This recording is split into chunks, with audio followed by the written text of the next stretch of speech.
walking with it.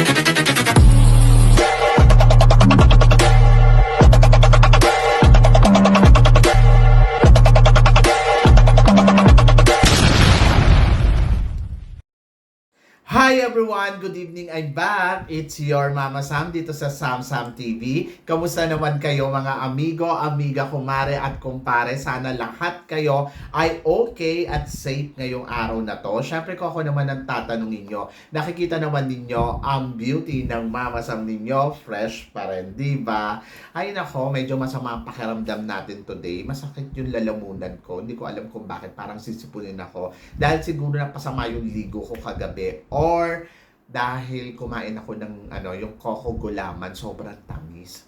Tapos nakalimutan ko uminom ng water. Tapos nung natulog naman ako, bago ako matulog, uminom ako ng Yakult, sobrang tamis din. Tapos ayun, nakalimutan ko uminom pa rin ng water. Kaya paggising ko kanina umaga, grabe, ang sakit ng lalamunan ko. Parang nabaga yung tonsil, ganon. Plus, syempre, daldal ka pa ng daldal na walang kapaguran.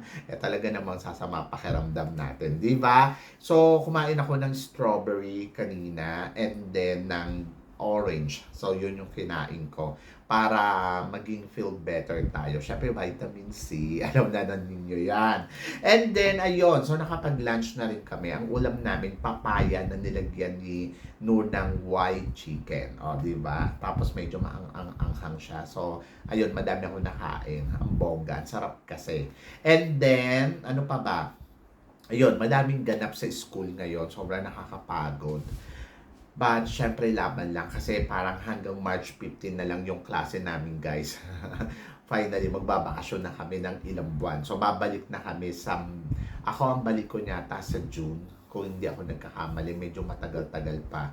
But, sige lang. So, plano ko na rin gumawa ng mga content dito sa Samsam TV.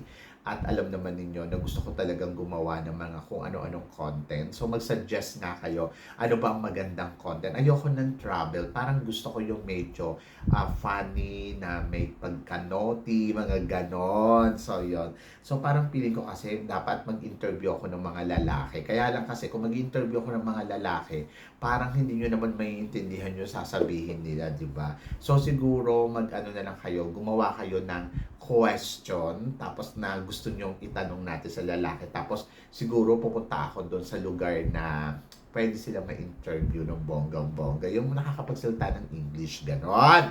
So, yun. So, ngayon, ang chika natin ngayon, syempre, ito na nga. So, nireveal na ng Miss Universe yung mga nasa posisyon nila dito sa, yung magmamanage, di ba, ng era ng JKN at saka ng ni Raul, 'di ba?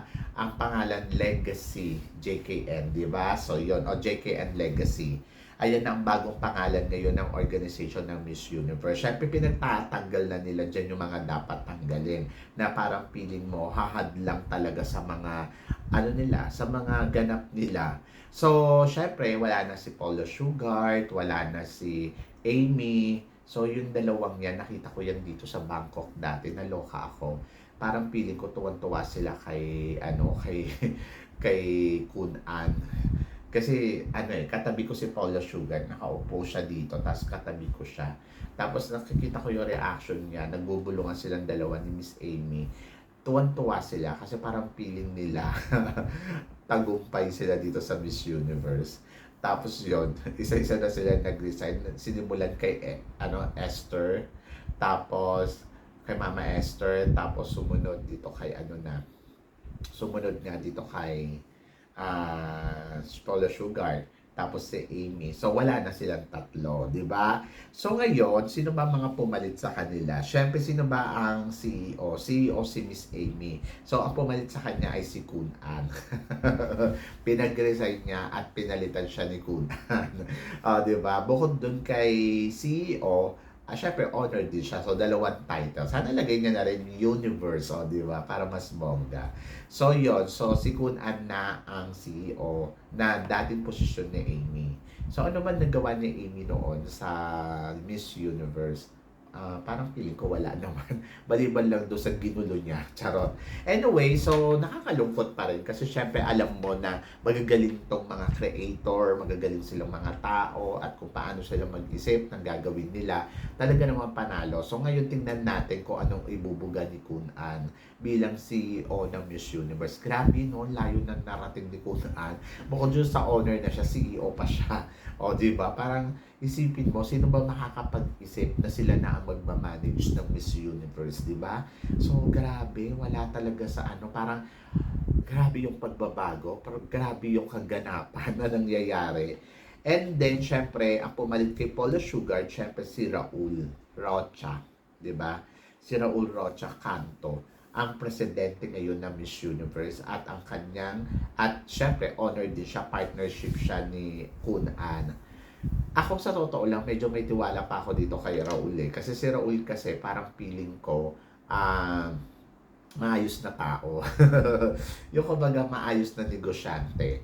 So, tingnan natin kung anong mangyayari sa kanilang dalawa in the future. Kung talaga ba magiging maganda ang team up nilang dalawa bilang may-ari ng Miss Universe. So, tingnan natin kung kakayanin ba nila talagang magpatakbo ng Miss Universe at ano ba yung magiging eksena in the future dito sa Miss Universe. So, yun yung mga abangan natin dito kay Kun An at saka kay Raul. So, syempre, nung last year, medyo magulo na.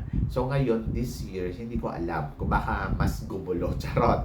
So, magkakaalaman yan. Pero, syempre, ang sabi ng ganun, mag-expect na tayo na medyo madidihado ba dito ang Pilipinas. Actually, sinasabi nila may 3 Pilipino nga daw dito sa Miss Universe organization. Pero alam nyo, ako kasi hindi natin pwedeng sabihin na, ay, dapat matuwa tayo kasi may 3 Pilipino naman na nakaupo dyan.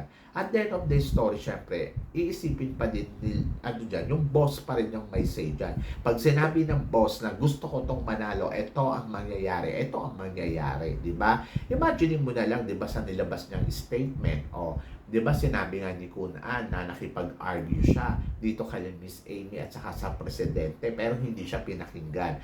Pero ang kinagagalit niya kasi siya yung owner pero hindi siya sinunod. Di ba? Kasi pinupush niya yung isang bagay na alam mo na parang may mali sa action, ganon. So parang, oh my God. So dito sa part na to, hindi ko na alam kung anong mangyayari sa Miss Universe in the future. Basta siguro sa ngayon, wala muna tayong dapat kasi talagang masabi pa sa kanila, kundi tingnan muna natin kung ano ang ganap nila for the first year. So, ngayong Miss Universe 2024 kasi totally sila na yan eh. Yung nakaraan pang 2023, actually may control pa doon sila Paula Sugar, may control pa sila Miss Amy, kumbaga nandoon pa sila. So ngayon, nandito na sila, silang dalawa na. So tingnan natin kung takaw eksena ba sila. Kasi, di ba si Amy, hindi natin masyado naramdaman noong nakaraan na parang inisip na natin, kasama pa ba dito si Amy pero nandoon pa pala siya at kare-resign lang niya. And then, ayun nga, so maraming revealing na nangyari, maraming mga sinabi. At yung mga sinabi na yon, medyo naloka tayo doon kasi syempre na-surprise ka doon sa ipinato nila. And then, tingnan natin kung ano ang pamamalakad na gagawin nila dito sa Miss Universe. So, nakakamiss lang yung dating Miss Universe, no? Kung iisipin mo, parang hindi naman ganito kagulo, hindi sila ganun ka-expose, magsasalita lang si Paula Sugar kapag malapit na yung Miss Universe o may importanteng announcement. Ngayon, wale, di ba? So, umasa tayo na maraming pagbabagong magaganap. At hindi ko alam kung ano pa yung mga susunod na eksena nila dito sa Miss Universe, di ba? So, yon. So, tingnan natin kung ipupush nga ba nila manalo ang Mexico, ipupush nga ba nila manalo ang Thailand, or mag-expect na rin tayo na puro Latina din ang mananalo dyan. Kasi nga, di ba sinabi nga ni Kun An noon, sabi niya gusto ko manalo ay magaling magsalita ng Latin kasi ang business kasi nandoon sa Latin America. So, parang feeling ko, so mas kailangan pa rin talaga nila ngayon yung mga Latina, lalo na yung business nila kasi nandoon. So, kailangan magaling talagang magsalita ng Espanyol. And then, kung halimbawa, kung sino man yung mananalo sa ating Miss Universe, halimbawa kung si Atisa manalo, ay oobra ba to sa mga sa organization? Hindi ko pa rin alam yan. Hindi pa naman natin masasagot yan. Siguro in the future, di ba? So maghintay muna tayo na kung ano ba ang mga gagawin at ano ba ang mangyayari sa Miss Universe ngayon na ipapakita nila sa atin. So abangan natin yan kasi ang kauna-unahan na Miss Universe is doon sa lugar nila sa Mexico. So, doon natin malalaman kung madidihado nga ba ang Pilipinas dito sa competition. Pero kasi parang feeling ko, feeling ko lang hindi nila gagawing dihado dito ang Pilipinas, lalo na parang feeling ko kasi mas gusto nilang manalo talaga si Philippines, or parang gusto nila nandiyan si Philippines nakikipaglaro dahil malaki yung nasasakop nating fans, 'di ba? Yung mga pageant fans natin talagang sobrang dami, yung mga tagahanga. So parang feeling ko mas kailangan pa rin nila yung market talaga ng Pilipinas dito. So ayan yung aalamin natin in the future kung ano nga ba ang magaganap, kung ano nga ba ang gagawin nilang mga actions at pagbabago. At tingnan din natin kung manok nila ang mananalo sa competition na to, di ba? So, yun. So, kayo ba guys, tingin ninyo, dapat nga ba tayong matuwa dahil bago na ang organization ngayon ng Miss Universe, o dapat tayong tuluyan malungkot dahil sa mga pagbabagong nagaganap ngayon dito sa Miss Universe? So, please comment below para at least malaman ko naman kung ano naman ang chika mo dito sa mga pinag-uusapan natin.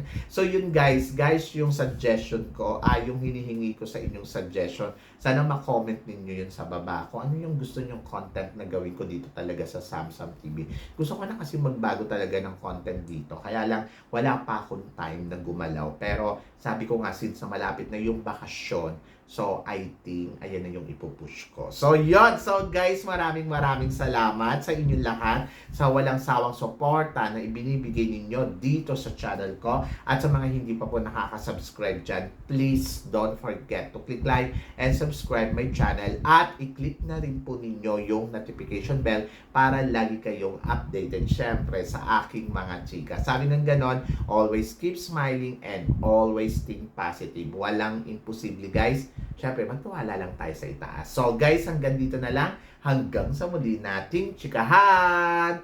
See you tomorrow. Thank you guys.